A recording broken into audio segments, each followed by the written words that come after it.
Welcome! It's time for another Take Two with Therese at Altenew, and I've got a stamp focus today using the incredible stamp set. These beautiful big blooms are built for watercolour. Seriously, that's the first thing I thought of when I saw them, and I just had to colour them in with the watercolour palette from Altenew. So I did pre-stamp the three images on some watercolour cardstock, and it's on the side that has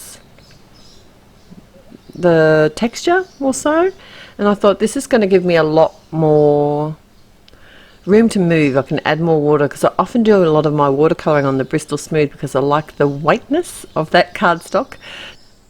And did you see the sneak peeks at Creativation? There's something special coming soon from Altenew.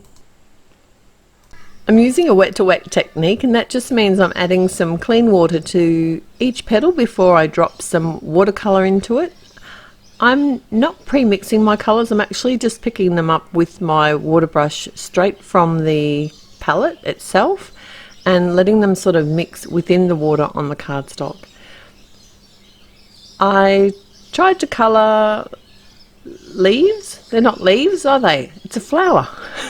I tried to colour the petals that weren't directly beside each other, so that way the colours didn't sort of mix too much. It wouldn't have probably mattered too much because I'm using the same colours on all the petals. And I just wanted to add a little bit of neutral in there. So I did pick up a bit of the frayed leaf and just drop it in with the pinks, just to give it that sort of off colour look. It just didn't look too prissy, too pink. And these flowers are seriously, they're going to be the focus of the card. Look at how amazing they are. I can't wait to colour them with the artist markers too. That's going to be so much fun.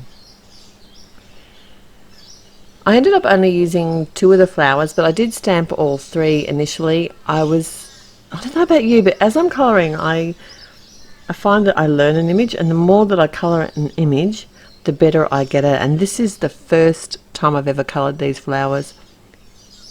I just like colour, so I don't mind which medium I use. You can seriously recreate this card if you prefer to colour with your pencils or with your alcohol markers. There is so many options. Oh, even like the water brush markers, I nearly picked those up today.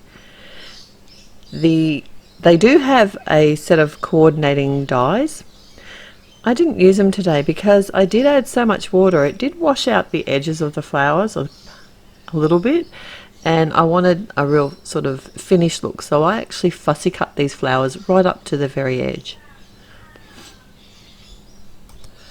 And like I said, this was a textured cardstock, so I just used a Sharpie marker to fill in the gaps on the centers of the flowers that didn't stamp perfectly, and that seemed to work well.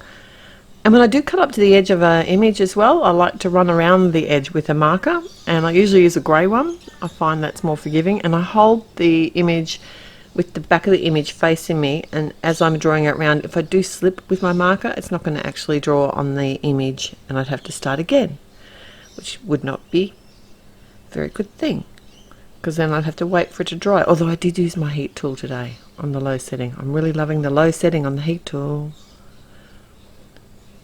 This set comes with some really nice sentiments, also comes with some centers for the flowers, so I did actually forget to stamp this earlier, so I'm stamping it now using the Obsidian ink. Oh, and I use the Obsidian ink for my flowers as well initially to stamp them because it's compatible with watercolor products, so I just did leave it to dry for about 20 minutes before I started coloring. Alright, I'm going to start making some cards now. The first one, they're both going to be very clean and simple. The first one, I'm using the dies from the Mod Vases set. I've got a panel here, it's cut the same size as the front of my card, and I'm stamping one of the leaf images in some black ink, and that's from the Vase Fillers stamp set. And I'm actually stamping it twice. I'm stamping it on my window die cut panel, and I'm also stamping it on the very front of my card. And this way you're just going to see a peek of the leaf come through that negative space on the vase.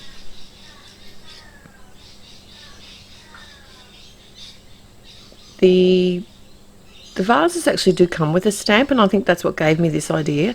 They came with a stamp that gives them a pattern that you can add to the base of them. I thought I'd add that pattern by just cutting a wavy line with some scissors and use some dark grey cardstock and just attaching that directly to the front of my card. And then I can pop up my die cut panel, which I have added some fun foam to the back of. And I just always use my scrap fun foam for this. You know, anything that I've got left over just gets piled onto the back of these panels to pop them up, and that way I'm not wasting anything. And then I've added some glue tape and some foam squares to pop up my flower. It's a very sort of modern watercolour flower look I'm going for today.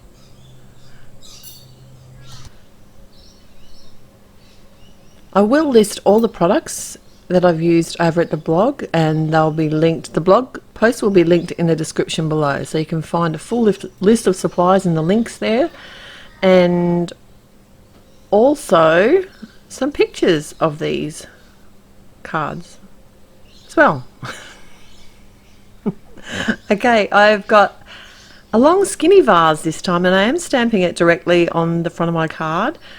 I kind of want this to look like a solid vase, almost like a ceramic one. So I've added some grey inks, a couple of different ones. I used Morning Frost for the first level and didn't cover the whole stamp. And then I've used the darker one, Silver Lake, just on the edges of the vase. And I did do that a couple of times just to give it some depth. I love the solid stamps for this sort of technique. I grabbed a really simple sentiment. It's from the Flower Vine stamp set and popped up my flower. Okay, if you like this video, please click on the thumbs up sign to let us know that you do, and subscribe to the channel. There's always heaps of inspiration here, and I look forward to seeing you again here real soon. Till then, bye.